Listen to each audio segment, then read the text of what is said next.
Thank you.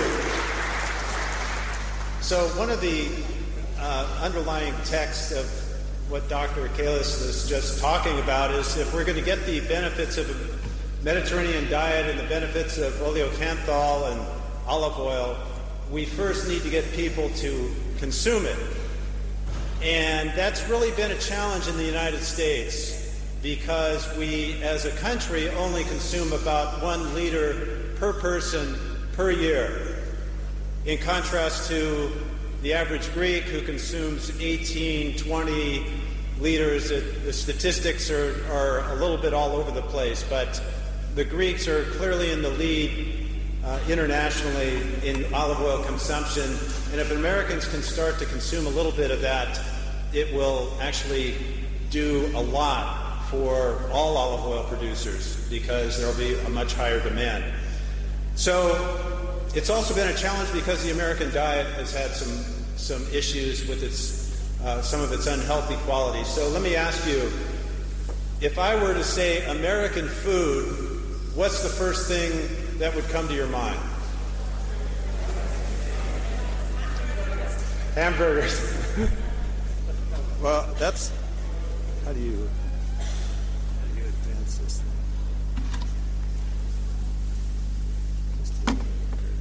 There, that's what I thought. Hamburgers. And we eat 10 billion hamburgers a year, which is about 1 every 13 days for every single American eats a hamburger every 13 days, which has a lot of implications not only for health, but for greenhouse gases and water consumption. And so it's not just us, though. It's also the rest of the world has an issue with red meat consumption and eats too much of it. Some places more than others, but in this chart over here, that top set of bars, it's a little hard to see, but the very top line shows what the global consumption of red meat is above the recommended dietary reference, which is where that shaded area starts to show. And you can see that even globally, we're consuming about 3 times as much red meat as would be recommended for a healthy diet. In North America, it's about 6 times or 7 times the amount. So all of this is to say that there's a movement afoot in the United States to push Americans toward a healthier, plant-forward diet, more plant-based foods. And I just attended an event hosted by the Culinary Institute of America. This is their campus in Napa, California. It was just about 10 or 12 days ago. And that was the whole theme of this event. And the Culinary Institute of America is not only the premier instructors of culinary education, so they're out there turning out new chefs for restaurants and food service, but they also have a very impactful program in bringing together food service and restaurants and major companies to try to change the way food is served and delivered to consumers.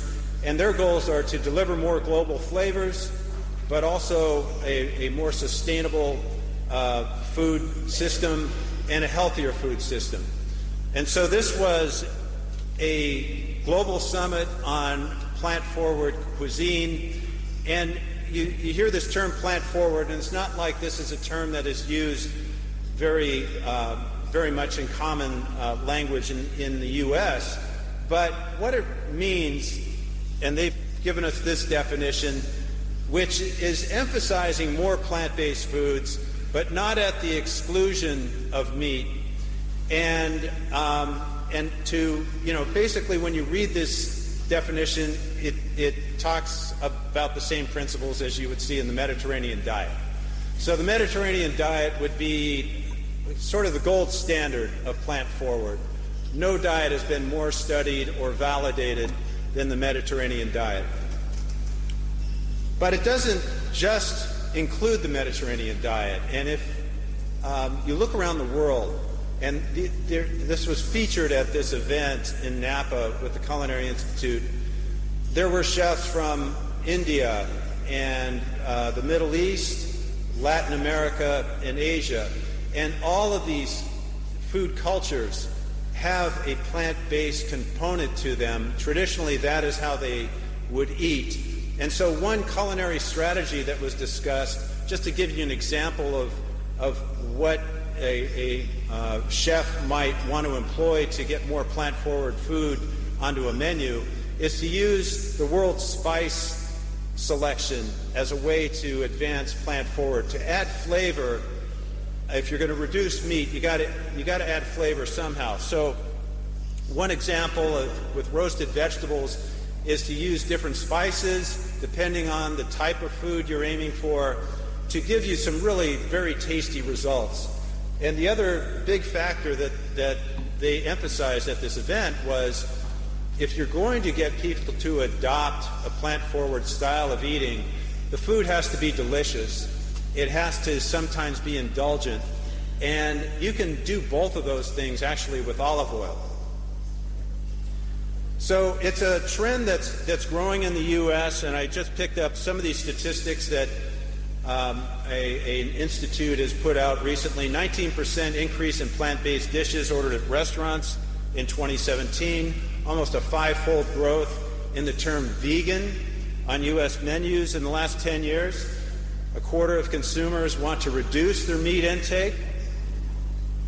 Half of millennials eat meat alternatives a few times a week, and millennials is the demographic group born about between 1981 and 1996 that is now the largest demographic group in the United States, eclipsing baby boomers last year. And then there's a 17% increase in U.S. plant-based retail food sales. So these are pretty solid numbers indicating that something is afoot in the U.S. to try to encourage people to eat a better, healthier, plant-based diet. So that hamburger I showed you at the beginning, which I've got to admit looks pretty delicious. I think the Culinary Institute of America prepared this. But the one thing that's unique about this burger is that it's blended with 30% sautéed mushrooms. And there was a research project that the Culinary Institute did with UC Davis where they took different recipes for blends of beef with sautéed mushrooms, and they saw what the consumers would accept and where they could finally tell the difference and if they had any lesser degree of liking of that blend. And what they found is that about a 30% mushroom, 70% beef blend was a blend that the consumer couldn't tell the difference. They really liked it. And if you ate a burger with that blend, you'd be cutting down your beef consumption by 30% without in any way shortchanging the indulgence that you would have in eating a hamburger. There's some restaurants that have adopted this nationwide. In fact, this is growing nationwide. And Google, which has a massive food service program, is actually serving in their food service line a blend of 45% mushrooms. There's also this meat alternative that is using plant-based ingredients, and this is the Impossible Burger, which is based on wheat and potato protein and some other ingredients. We're at the 2.0 version of the Impossible Burger. They've adopted a new recipe, and so these things are coming out of the Silicon Valley and Silicon Valley investors, and they're almost getting updated like software. So this is 2.0. I think that their 3.0 would make it a better blend if they would replace the coconut oil that's currently in the blend with olive oil. But I can send them an email on that. This works really well as a ground beef substitute. And actually Burger King, which is one of the big fast food chains in the United States, is going to be serving an Impossible Burger in all their stores nationwide. And once they do that, based on the consumer response they've gotten so far, consumers are ready to spend more on a meat alternative. If Burger King does it, I think you'll find that all the major fast food places will adopt an Impossible Burger or some kind of meat alternative. So what's this all relate to olive oil, and how can this lead to more olive oil consumption? And I think that there's actually quite a bit of potential here for it, because the long-standing relationship between olive oil and its benefits with the Mediterranean diet certainly lend itself to this trend in the U.S. And so I wanted to just give you a couple of examples of what could happen. And in fact, there's going to be an event on this just next month, co-hosted by the Culinary Institute of America and the International Olive Council, looking at plant-forward olive oil kitchen recipes and strategies for chefs. So I think that some of the ideas that are going to come out in the event next month, and the ideas are still being formulated by the Culinary Institute and their team, but one of the goals of the International Olive Council would be we need to get those countries that are not consuming enough olive oil to stop using it solely as a condiment to just drizzle over food, and to start using it in the foundations of flavor in the dish. And like I said, if you're going to remove meat, you need to replace it with some flavor. Well, you can do that, of course, with putting olive oil in a pan and starting the foundation of that dish, which in many cultures starts with onions and carrots and celery and other variations, garlic, tomato. That base of flavor could feature a fair amount of olive oil, which would give you the healthy aspects of the oil and add flavor to the dish. So that's a clearly an easy strategy to implement. There's also a chef who will be featured at this event, Anna Sorton, who's a Boston-based chef, who has a Mediterranean-inspired menu in her restaurant. And what she does is to try to preserve the healthy compounds in olive oil. Instead of what the typical chef would do, which would be to get the pan hot before putting in the oil, she puts the oil in a cold pan and then very gently heats the oil and cooks the food, and thereby preserving more of the phenolic content and more of the flavor and the benefits of the olive oil. And then there was a study that UC Davis did with the Culinary Institute last year, and I was going to share with you some results from a dissertation that was done for this project, still unpublished, but I wanted to give you a sense for what the results were, because I think they're really fascinating. Can extra virgin olive oil replace butter? Now that's a big challenge, because butter adds a lot of really good flavor, and I think that even olive oil folks that consume 18 liters a year would still like butter from time to time. So for this study, it was a research partnership. The preparations that were used with the recipes developed by the Culinary Institute of America were green beans, cake, fish, and pasta. Very simple preparations.